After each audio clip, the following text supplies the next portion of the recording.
Rome, St. Peter's Square. It's not called going on pilgrimage nowadays, but that's what it is. History, religion, art, whatever brings them, they come to relive some of the great moments of the human spirit. One of them was 5 centuries ago, a moment of crowning vision we call the High Renaissance, when Pope Julius II brought 2 artists to Rome to paint certain rooms in the papal palace of the Vatican. One of them was Michelangelo, who was in his early 30s. The other was still only in his 20s, and he was to become, quite simply, the most profoundly influential, the most idolized, the most beloved painter in the whole history of art.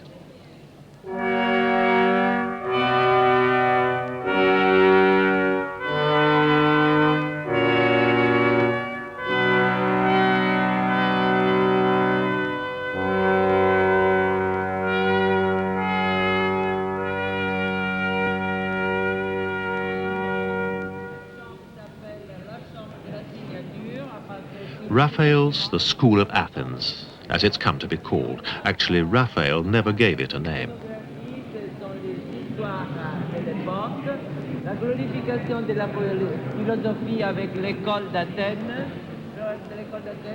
In some ways, it's so familiar, it's hard to see it as it would once have been seen.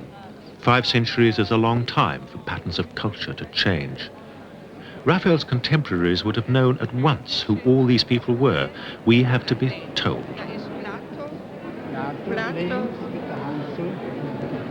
Aristoteles und Rot ist Plato.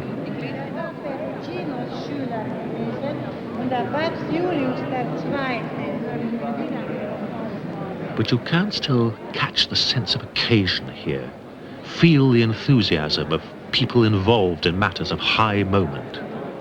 Closer towards me, please. Otherwise, I might have to yell across all these people.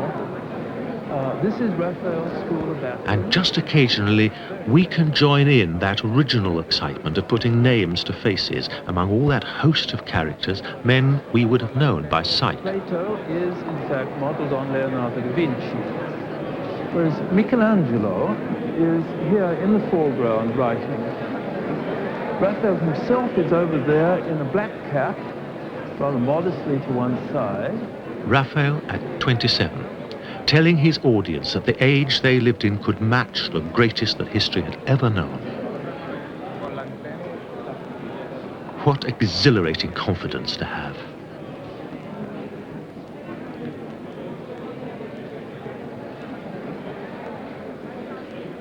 To look at Raphael's Disputa. Christ in glory above another great assembly of figures, another celebration of human endeavor and the splendor of an age, this time in the service of God. And in this room, which was once the library of a Renaissance pope, the muse of poetry presiding over the kingdom of art.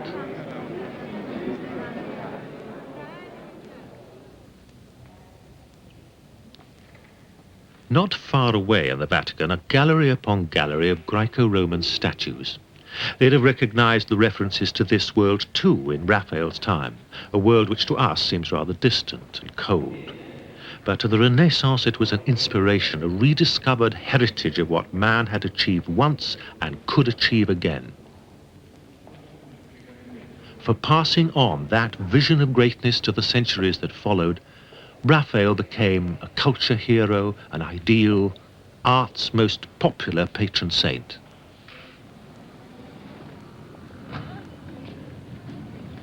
It's not always easy to live as we do with the continuing echoes of that canonization.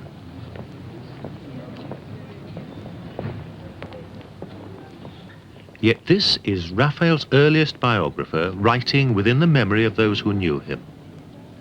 All who worked with Raphael lived united and in harmony.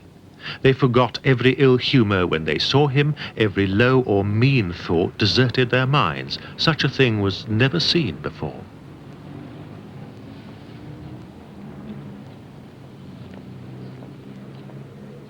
He was so full of gentleness and love that even animals loved him, not to speak of men. Those who possess such gifts as he did are surely not mere mortals, but rather mortal gods. We are dealing not just with an artist, but with a legend.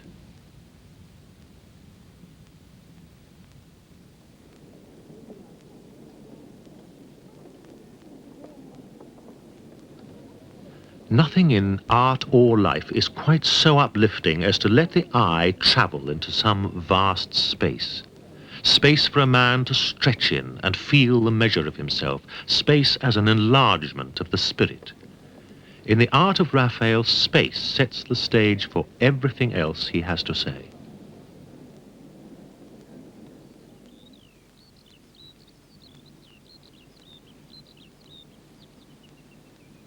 He was born in 1483, and he came from and spent all his formative years surrounded by a countryside he was quite evidently in love with all his life. Not a dramatic one, but spacious, easeful, lived in and yet timeless. The landscape of central Italy among the foothills of the Apennines.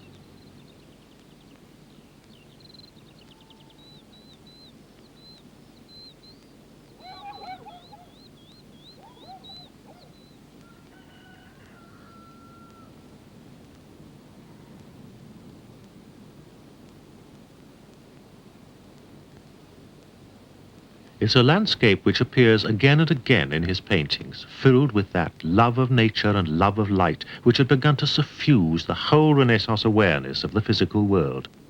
Landscapes closely observed, but at the same time extensions of mood and memory and feeling.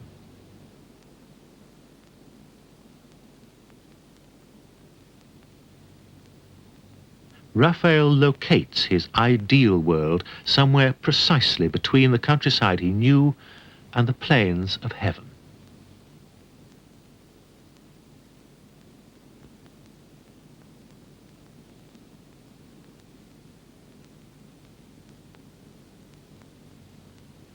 But in the 15th century, this was all disputed territory. Raphael's forebears had been burnt out of their homes and forced to take refuge in the city.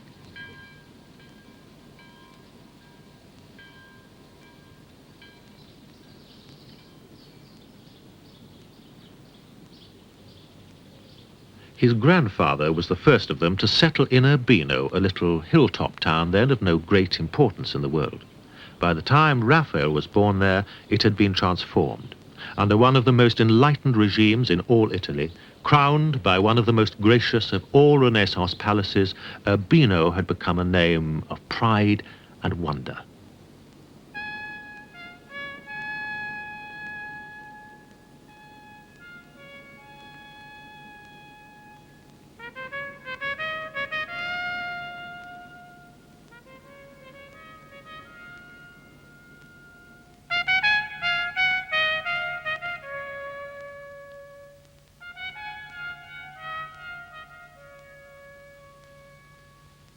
Around the court of honor, the Duke's titles are inscribed in foot-high letters. What is the most necessary attribute of a great ruler, he was asked. Essere umano, he replied, to be humane.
The man who created this building was Federico di Montefeltro, made Duke of Urbino by the Pope, and seen here with his son Guidobaldo in a portrait which still hangs in the Ducal Palace.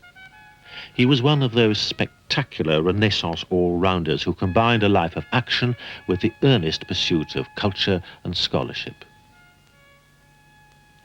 A brilliant general, a wise and benevolent ruler, he made Urbino a power in the land and earned such an international reputation that the King of England conferred on him the Order of the Garter.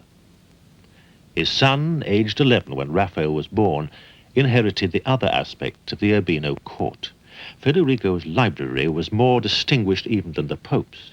He commissioned some of the earliest translations from the Greek. He employed a Flemish artist, Justus of Ghent, to paint these portraits of the learned men of antiquity to decorate his private study, that tiny, astonishing room, crammed with all the interests of his versatile life, and all depicted solely in patterns of inlaid wood.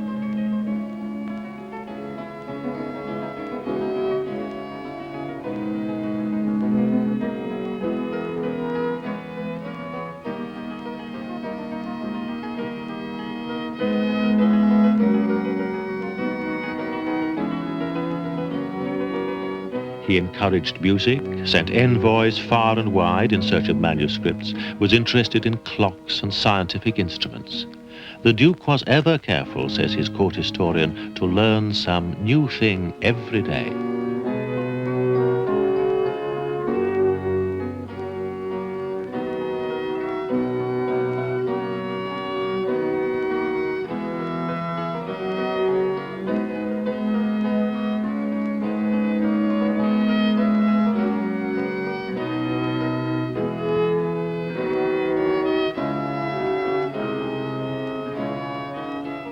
The court of Urbino laid the foundations for a new ideal of classical humanism.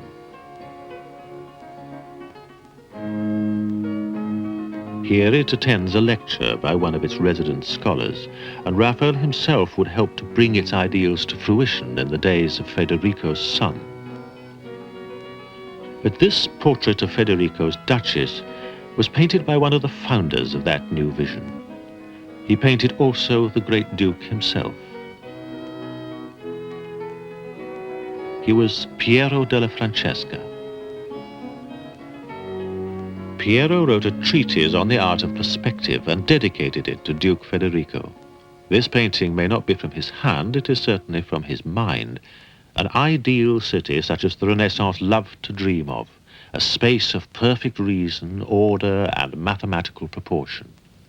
It too was painted for the palace in Urbino, and there the young Raphael must unquestionably have known it, along with other paintings by Piero, like that mysterious masterpiece of silence and timelessness, the flagellation of Christ.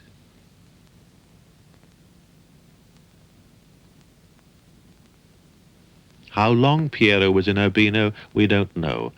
He had probably retired from painting altogether by the time Raphael was a boy. But his spirit so pervades the ducal palace, the patterns and proportions and light-filled clarity of it. The tradition says he must have had some part in its design.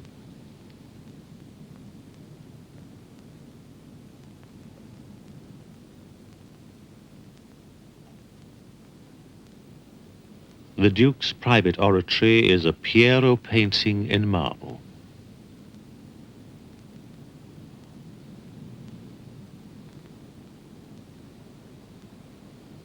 No religious conflict was implied or even considered in the fact that side by side with it, designed in exactly the same spirit, was a temple to the Muses.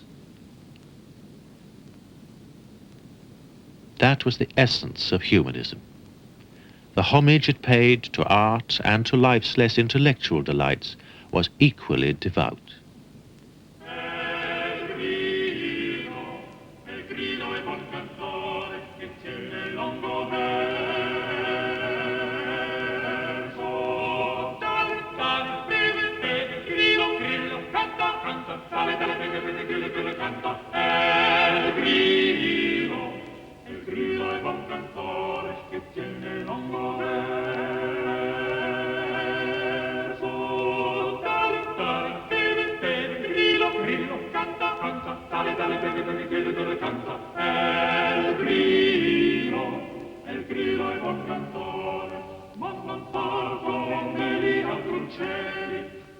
This is the palace where Raphael's father, Giovanni Santi, was court painter to the Dukes of Urbino, the palace Raphael knew as a young boy.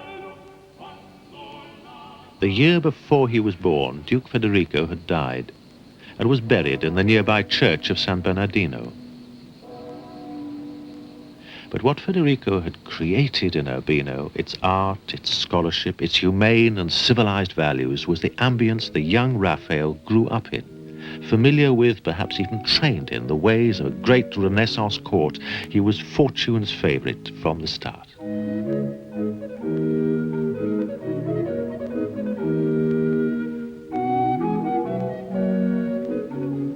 Only a few streets away, below the palace, is the house where he was born, Raffaello Santi, on April 6, 1483. It's a surprisingly large house.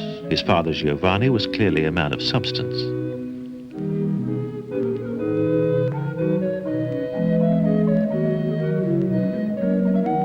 Beyond the private apartments on the other side of the courtyard is where he ran his studio, and where his son probably helped the team of assistants preparing canvases and grinding colors for the production of Giovanni's paintings.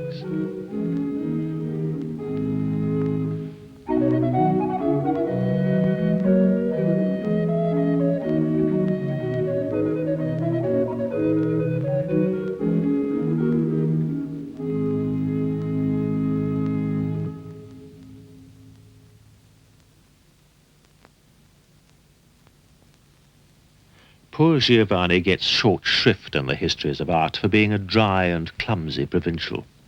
He doesn't really look that bad. And tradition claims it was not his son, but he, who painted the delicate Madonna and Child on the wall of his own house. It could just be the portrait of his young first wife, Maria, who died when their child was only 8.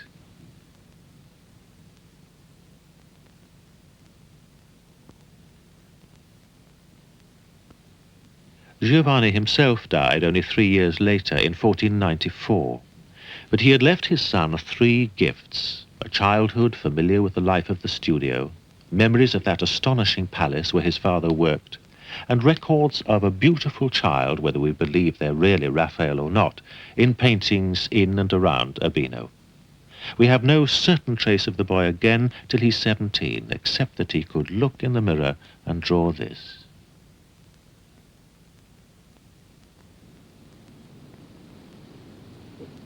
In the same decade that Columbus discovered a new world, Raphael set out from Urbino and crossed the mountains into Umbria.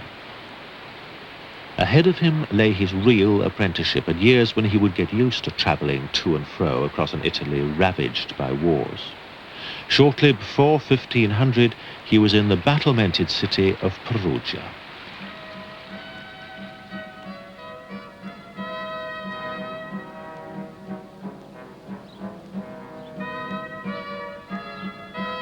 Perugia was a much more ancient town than Urbino, built by the Etruscans and with a university dating back to 1226.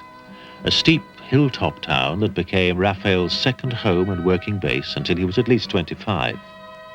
He went there to be apprenticed to a painter who takes his name from the city, Perugino, by many standards one of the most progressive in Italy. He'd studied perspective with Piero della Francesca. He'd been Leonardo da Vinci's fellow student in Florence, and Raphael's father had actually judged him Leonardo's equal. He still worked all over central Italy, but his studio, his art factory, was here in Perugia. In 1496, a decorative scheme for one of its main public buildings was commissioned from him by the city itself.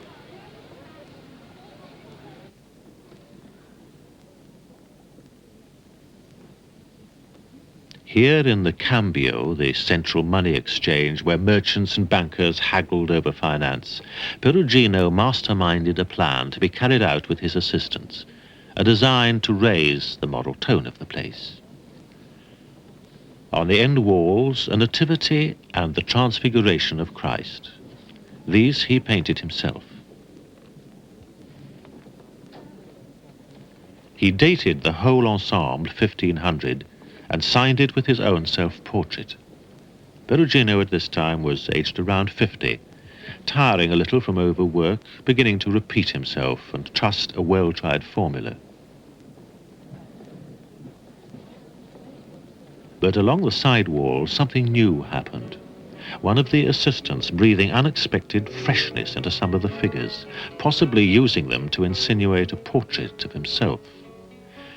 It could only be Raphael. The new hand appears again on the ceiling. Among the fanciful decoration, signs of the zodiac, perhaps Raphael's own invention.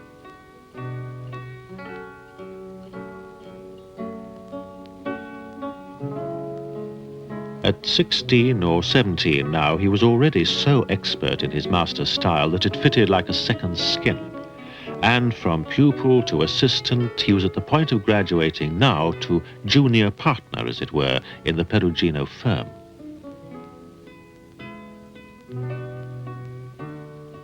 He was revitalizing the Perugino style from within, bringing to it an extra touch of sensitivity, the alertness of youth.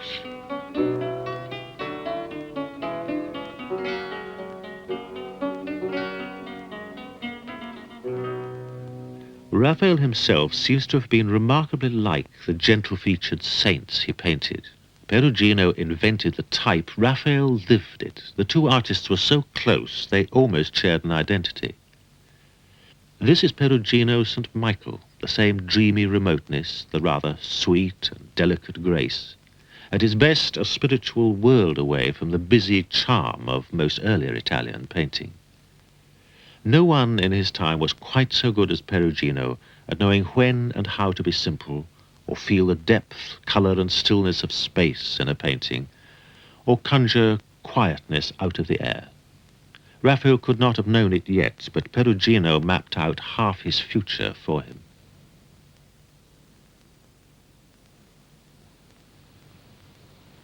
In Città di Castello, a few miles from Perugia, he got a chance to work on his own. This is his first independent commission to survive complete, or more or less complete. It's something of a miracle it survives at all, for it's a banner for carrying in street processions to avert the plague. On one side, God creating Adam.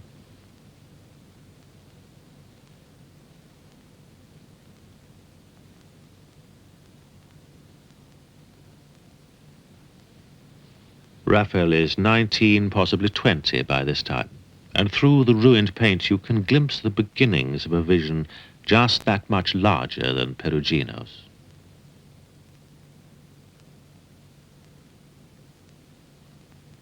On the other side of the banner, two figures at the foot of a crucifixion.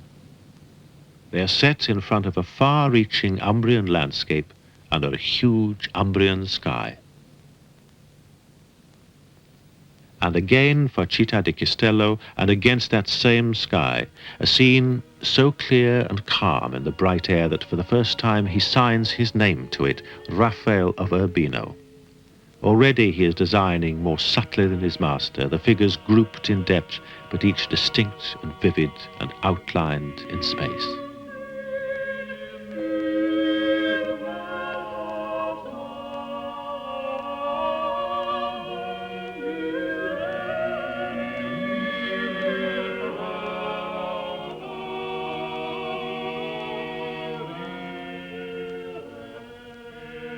A crucifixion, but one not so much tragic as filled with youthful poetry and tremulous concern.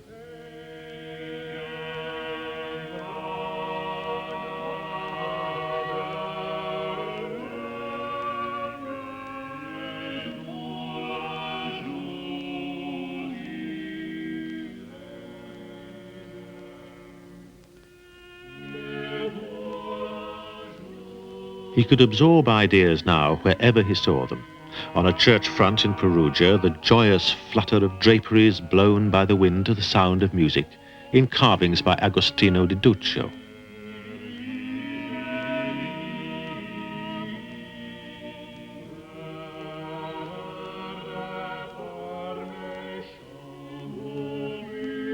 An image from antique sculpture to catch that feeling of figures seen in the round and from every angle to be grafted on to the soulful gestures of Perugino.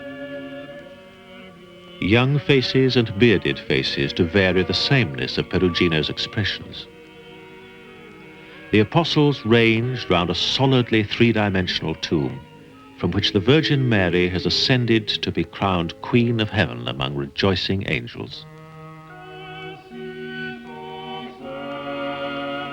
The coronation of the Virgin was for Perugia, a full-scale, two-tiered altarpiece crowded with figures, which is in fact less happy in its overall design than in its details.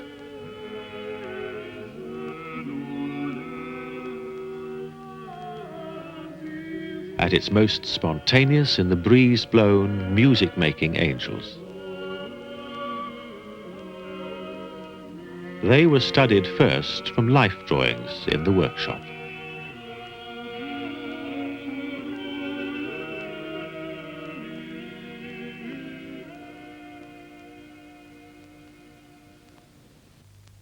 But the altarpiece really begins to sing in the three little predella panels which ran along the base of the big painting. The space and grace of Perugino, for these are still basically Perugino designs, suddenly burst into flower like window boxes in bloom. On this miniature scale, Raphael reveals himself a born colorist. But the third one, the presentation in the temple, shows where he's preparing to go next. The temple architecture opens out from its center in a wide arc. The figures are not just grouped in a circle, they move through circular space. And like a vast wheel in space, whose front edge is humanity and whose far edge is too distant to be seen, the perspective of the Sposalizio revolves round an eye-catching circular temple rising at its center like the hub of the world. It's the form of the temple in Piero's ideal city, the form of Perugia's most ancient Christian church, the form of Bramante's Tempietto in modern Rome, the mystic circle of Renaissance mathematics and Renaissance symbolism, wedding mind and spirit like the ring presented to Mary in the marriage of the Virgin.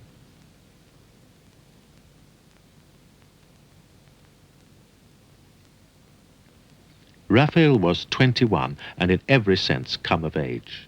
He signed his painting over the arch of the temple and dated it 1504. By the end of that same year, he had set his sights on new horizons.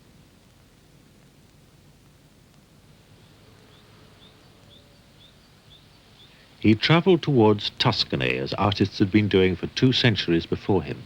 He knew his apprenticeship was incomplete till he had studied at the very nerve center of Renaissance art, Florence.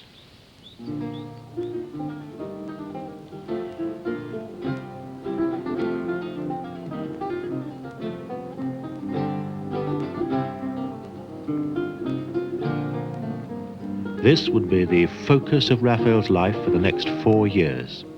This was the city which had bred Giotto, Masaccio, Donatello and Brunelleschi, Fra Angelico, Ghiberti and Botticelli. When Raphael arrived there, Leonardo da Vinci was back in Florence. Working there again was the most talked of young sculptor in Italy, Michelangelo.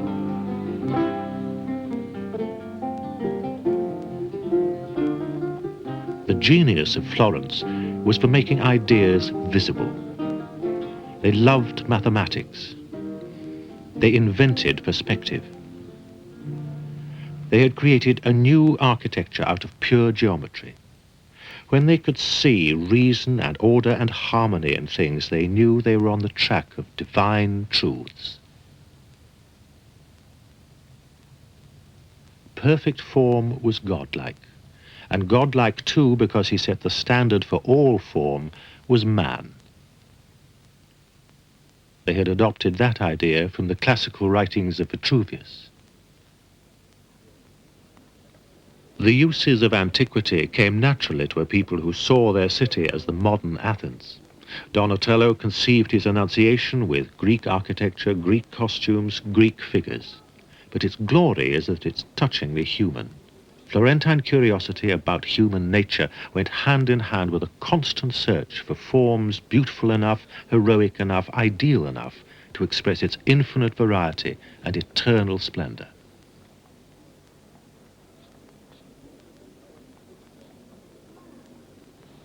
It's typical of Florence that Ghiberti's Doors of Paradise, the name Michelangelo gave them, are paintings expressed as sculpture. Florence always seized on the reality of things seen and felt in the round. It was that richness of experience they called vivacità and prontezza, life lived to the full. Even as painters, they thought like sculptors. Quite often, like Verrocchio, they were both.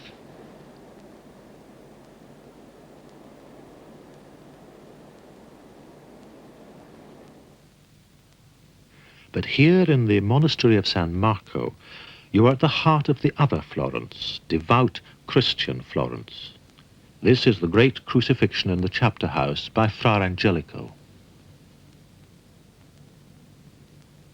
Fra Angelico was a Dominican, an order dedicated to the strict observance of orthodoxy. Perhaps only in a monastery could a certain double think within the Renaissance mind be honestly resolved. Perhaps only Fra Angelico wholly reconciled the claims of faith with the claims of Renaissance humanism. He painted in San Marco a series of small frescoes for meditation, one to each cell.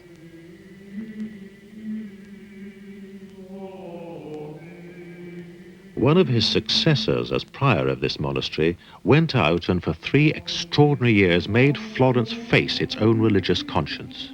His name was Savonarola, and he so moved the people that they declared themselves Christ's own republic.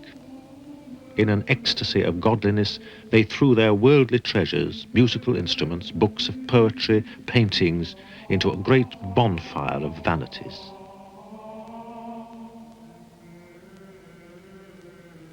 But the reaction was swift.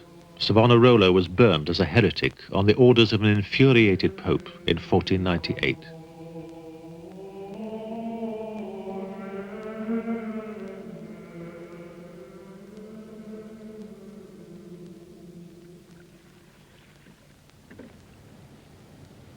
That spiritual crisis had happened only 6 years before Raphael came to live in the city.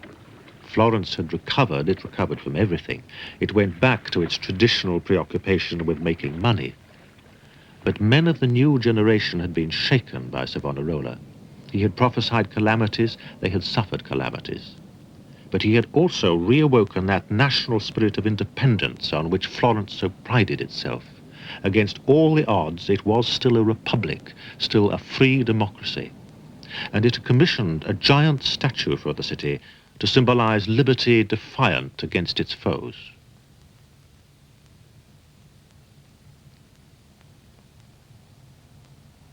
Some people threw stones at it when it was first set up. Michelangelo's David has always been like that, tremendous but disturbing. One can't imagine Raphael liking it, but it was masterful in an idiom he had no experience of. He approached it with caution, got a model to adopt the same pose and drew that, just to study how it had been managed, that sense of negligent weight shift and dormant power.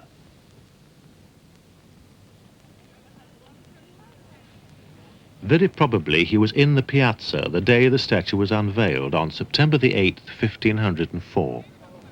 But the ringside seat he wanted was for an even bigger event, an approaching contest of giants. Michelangelo and Leonardo were engaged to paint battle scenes for the great council chamber of the city hall. Today the room is larger and smothered in battles by lesser and later men. For in the end, the originals never got completed. We only know how Michelangelo designed his from what looks like a fairly accurate copy. He'd taken an incident from the wars with Pisa when Florentine soldiers had been caught off guard while bathing. Not so much a battle as a stunning excuse for a display of the nude body in action. A tour de force of that muscular energy Michelangelo was so supremely master of, and which Raphael was in Florence to learn.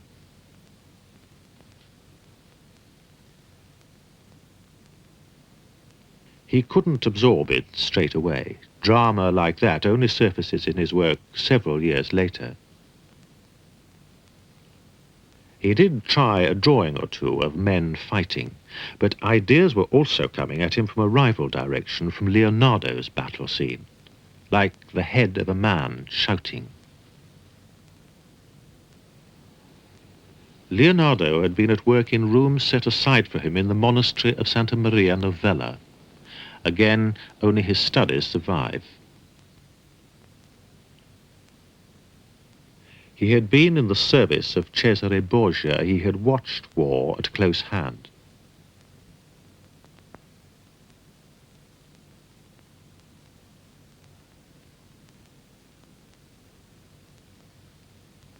But his full-scale Battle of Anghiari we know only from reconstructions, this very fine one by Rubens.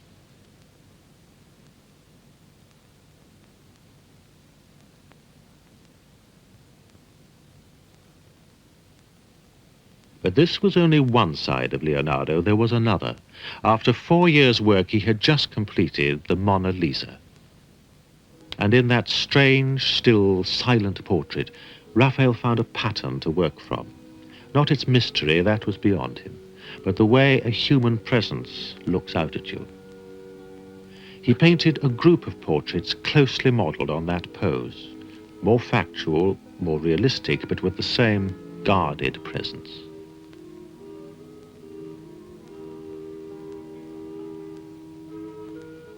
Unfortunately, Maddalena Doni hadn't a shred of poetry about her, but more sympathetic was her husband. It's the same pose in reverse, the watchful, intelligent face, intelligently, watchfully observed. La Donna Gravida. One hand rests lightly on her pregnancy. We don't know who she is or what was Raphael's relationship to her. But for the work of a 23-year-old, it's felt already with a mature certainty and depth. Florentine art had seldom understood women as this youngster from Urbino seemed to do. The shadow of her necklace caresses the pale skin at her neck. She has no name. She is known simply as La Donna Muta, the lady who is silent. But her portrait hangs in the palace at Urbino, and it may be she was a member of the court there, as this girl too may have been.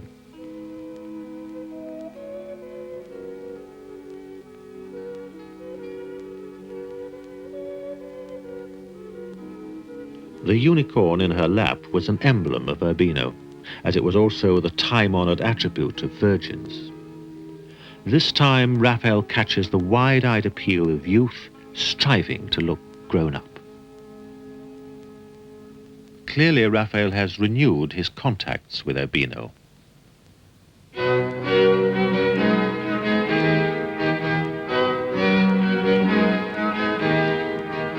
Under the young Duke Guidobaldo, it was more than ever the pattern of all culture, intelligence, and grace. So much so that Castiglione chose it as the perfect setting for a famous book. Conversations about what constitutes the finest in human relationships. Virtues like restraint, consideration, sensitivity, good manners, and the nature of love. It was called The Courtier, and the conversations were imagined in these rooms. Castiglione was Raphael's close and lifelong friend, and everything we know Raphael to have been might have been modelled on that book.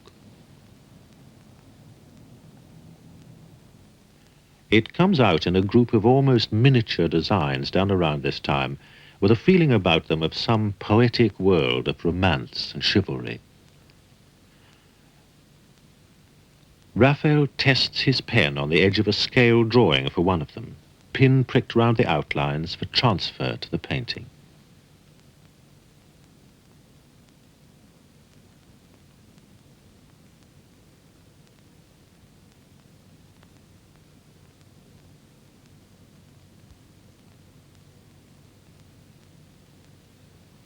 The knight is dreaming that on one side Venus offers him the choice of pleasure, beauty, love, some aspect of celestial virtue. This is Renaissance allegory, and it's sometimes hard to know.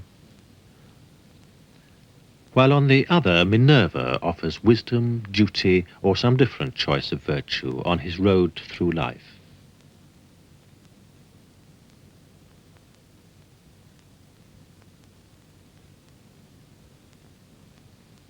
The knight is Scipione Borghese, scion of a noble house, and the allegory taken from Cicero, Scipio's dream. A matching panel of the three Graces stands presumably for the rewards of his choice. They're Raphael's first classical nudes, adapted from an antique marble, but ripened into warm, adorable life.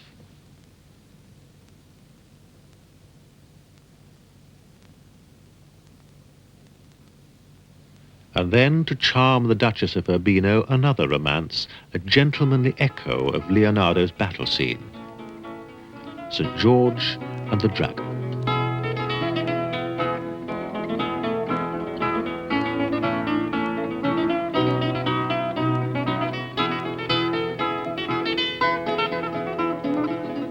A second version, more robust, more charged with energy. The patron saint of England was no arbitrary choice. This version was carried by Castiglione from Urbino to London to thank King Henry VII for a signal honour to the Duke. Like his father before him, Guidobaldo had been made a Knight of the Order of the Garter.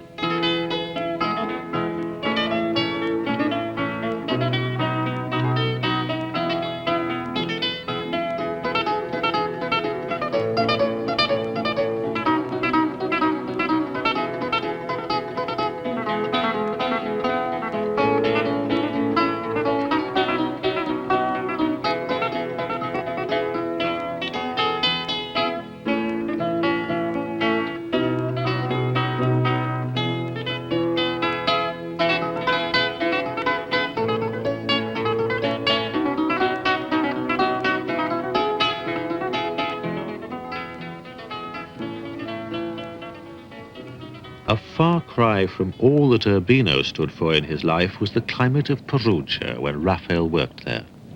It's hard to realize what violence plagued Italy in those turbulent years. Perugia was torn apart by it. The feuding of Shakespeare's Montagues and Capulets pales beside the horrors enacted on its streets by its own two ruling families, the Oddi and the Baglioni. Raphael had been 17 when, one July night in 1500, a wedding feast ended in 4 murders. And next morning, the instigator of the plot, Griffonetto Baglioni, was cornered in the street and cut to pieces.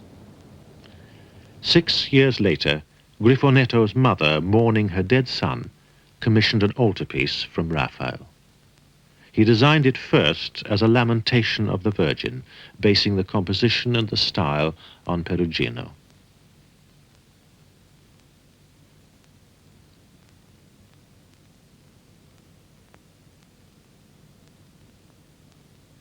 Then a motif from classical sculpture shifted his attention to the idea of the dead body being lifted instead of lying on the ground.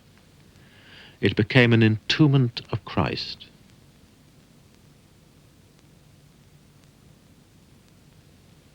A scene of energetic action, the subject was now much more Florentine, with telling contrasts of character and emotion, instinct with drama and pathos.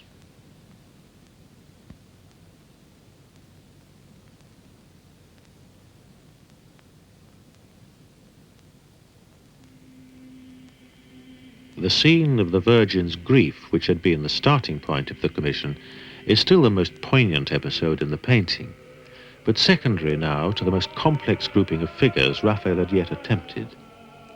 It had become an exercise in the kind of tragic tension Michelangelo inspired.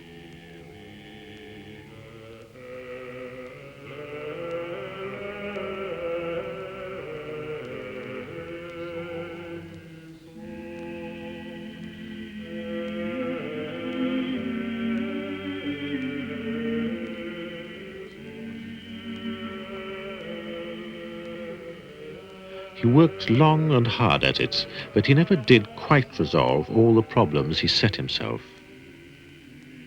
A huddle of heads crowds one true expression of pathos. For once he'd pushed forward where his emotions weren't yet ready to follow. He wasn't, he never would be, a natural artist for tragedy. He never painted the death of Christ again.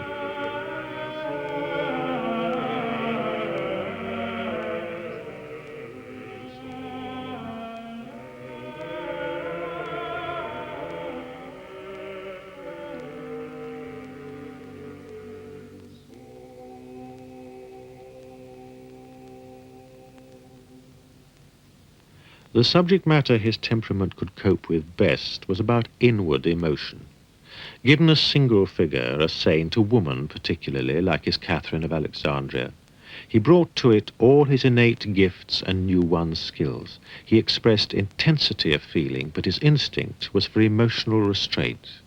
He understood grandeur, but he was most natural when he could be intimate.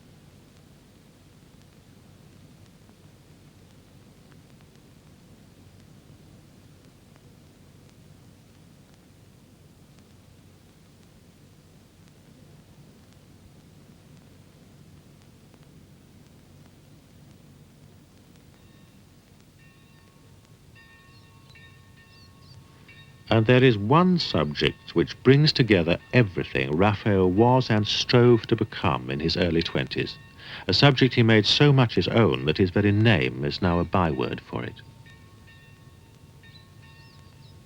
For a church in Perugia, he set out the direction of his thoughts. It's his first full-scale altarpiece on the theme of the Madonna and Child. The light and architecture of Urbino, the gentle piety of Umbria, the realism and sculptural clarity of Florence.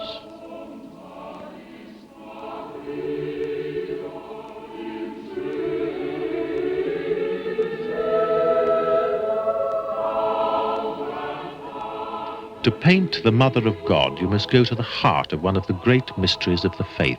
She is the bridge between two worlds, the human and the divine. Her child is a human infant and the Redeemer of mankind. Her destiny and his have been foretold from the beginning of time. She is at the turning point of history.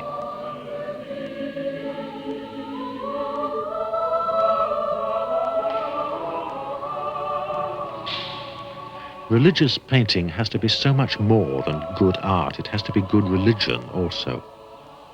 The Madonna of Orcagna's great Florentine tabernacle is still as worshipful as an icon.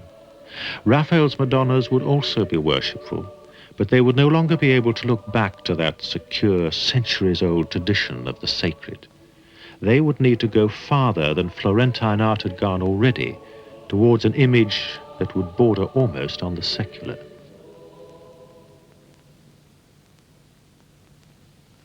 Fra Angelico gave the outlines of humanism to a devotion innocent of doubt. But his child is like a miniature adult, clothed, upright, and conscious of divinity.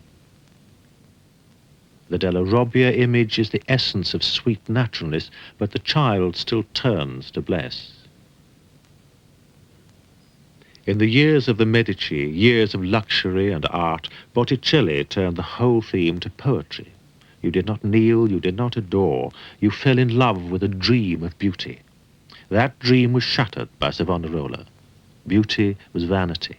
In Raphael's Florence, Botticelli lived in retirement and had given up painting.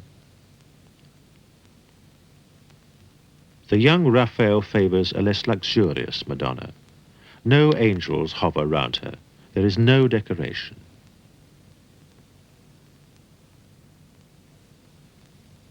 She is demure, reserved, and simple. Later, he expresses her differently, his conception changing along with changes in his style. But he relies on the same appeal. It is all very natural, very human, very affectionate.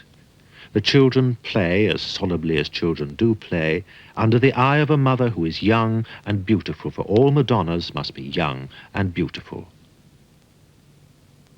He warmed to the beauty of women.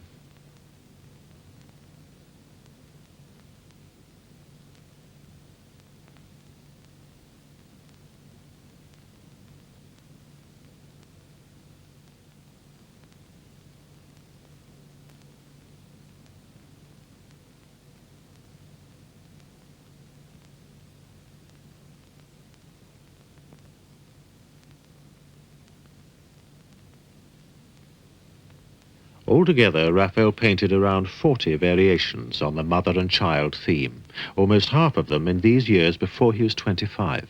His creative energy poured into them, images calling for all his observation of people and feeling for life, but needing the endless shaping and condensing and paring down of art. Naturalness and art, they worked together, for the art made the images Madonnas, but the naturalness gave them human charm. Charm, of course, is fickle. In chubby babies and in young girls' looks, tastes can change.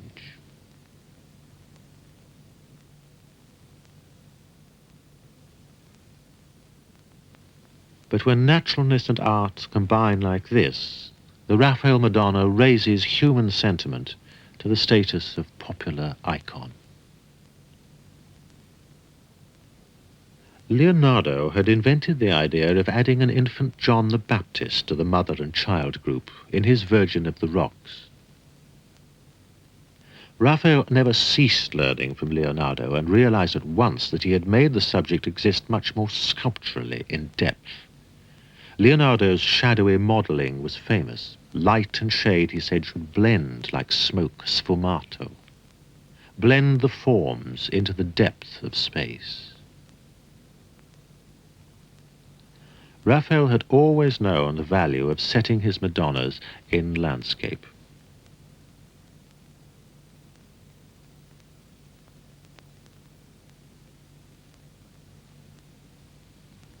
But more children in the composition meant more variety of grouping and gesture.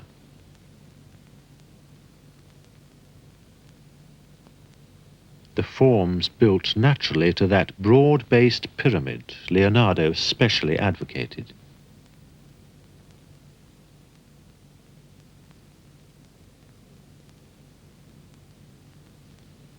Raphael had graduated from the half-length Madonna to the full-length seated Madonna with the child or children at her feet.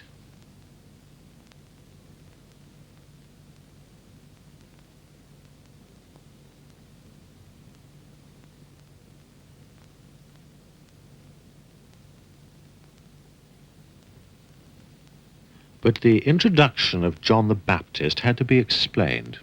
Raphael would have preferred to do so without symbols. They cut across the naturalness he aimed at. He made even halos as insignificant as possible, and symbols of foreboding like the cross he introduced as though they might be toys for rather knowing children.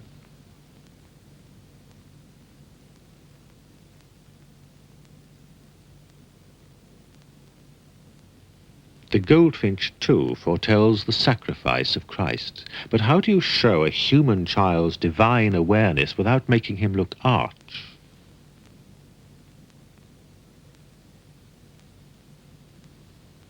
There'd been this problem from the very earliest of his Madonnas. She reads the future in the Book of the Prophets. It was a convention, but it was beginning to look old-fashioned. Raphael tried to concentrate on more convincing family relationships, even when the symbolism stayed. Michelangelo, at this same time, approached the problem through action. His Madonna is nobler, more ideal, but the child recoils from the goldfinch as if struggling to escape.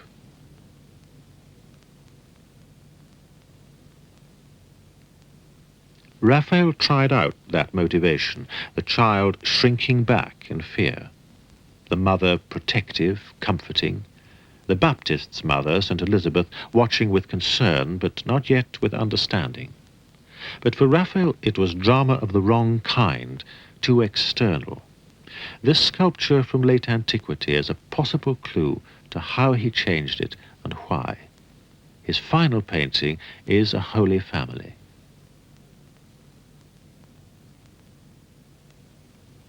The whole mood and motive is altered. The goldfinch has gone. Christ and the Baptist meet without fear, but Elizabeth turns up to Joseph with a sudden cry of premonition.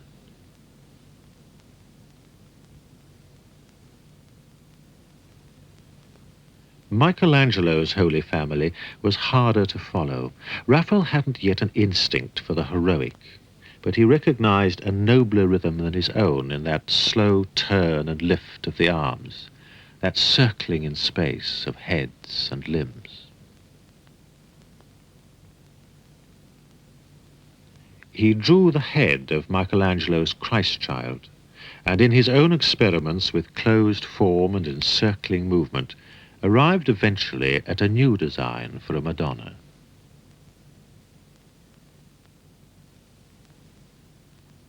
It was in a more developed style, the gesture larger and more ample. What this Madonna might lose in sweetness, she would gain in grandeur.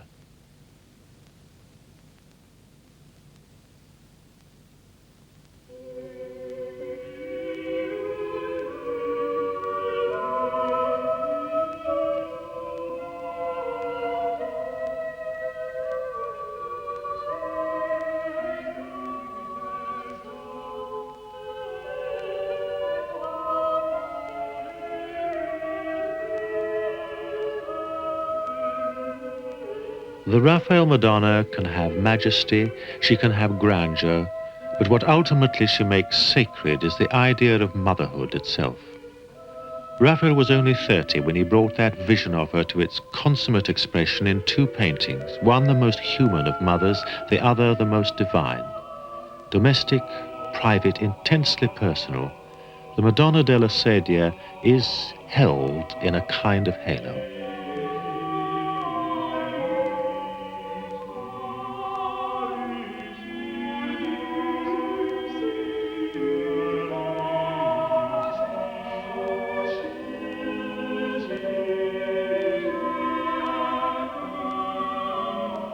But the other comes to us from a world that is not ours, like a divine visitation. A pope on one side and St. Barbara on the other usher the Sistine Madonna into our presence. It is the same mother, the same child. But in their eyes now, we read the fullness of their destiny.